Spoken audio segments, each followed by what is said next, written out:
স্থানীয় সময় মঙ্গলবার নিউ ইয়র্কের টাইমস স্কোয়ারে জড়ো হন শত শত মানুষ। যুদ্ধবিরতির মধ্যেই গাজায় ইসরায়েলি হামলার প্রতিবাদ জানান তারা।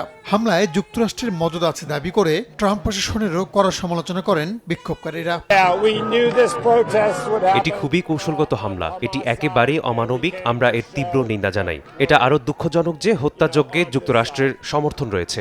আমরা চাই গাজায় জাতিগত নিধন বন্ধ হোক। আমরা শান্তি চাই।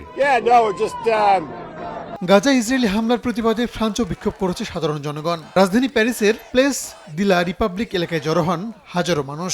ফিলিস্তিনের স্বাধীনতার পক্ষে স্লোগান তুলে ইসরায়েলি হামলার নিন্দা জানান বিক্ষোভকারীরা। অন্যান্য দেশের পাশাপাশি বিক্ষোভ হয়েছে জর্ডানের আম্মানেও। ইসরায়েলকে মদদ দেয় মার্কিন প্রেসিডেন্ট ডোনাল্ড ট্রাম্পকে যুদ্ধাপরাধী আখ্যা দেন বিক্ষোভকারীরা। একই দিন নিজ দেশেই রোশনালে পড়েন নেতানিয়াহু। রাজধানী তেল আবিবের রাজপথে জড়ো হয়ে তার পদত্যাগ দাবি করেন ইসরায়েলিরা। তবে সমালোচনার মুখেও অবরুদ্ধ উপত্যকাটিতে হামলা অব্যাহত থাকবে বলে ঘোষণা দিয়েছেন নেতানিয়াহু। প্রধানমন্ত্রীর সঙ্গে সুর মিলিয়েছেন দেশটির প্রতিরক্ষা মন্ত্রীও। হামাসকে সতর্ক করে বলেন, জিম্মিদের শর্তহীন মুক্তি না দেয়া হলে নরকের দরজা খুলে দেয়া হবে। এর আগে মঙ্গলবার গাজায় নতুন করে বর্বরতা চালায় ইসরায়েলি সেনারা। হামলায় নিহত হন 400-র বেশি ফিলিস্তিনি। হতাহতদের মধ্যে উপত্যকাটির প্রধানমন্ত্রীও আছেন বলে জানিয়েছে বিভিন্ন গণমাধ্যম। হামলায় ধ্বংসস্তূপে পরিণত হয়েছে অবরুদ্ধ অঞ্চলটি। রাহানুল রানা, সময় সংবাদ।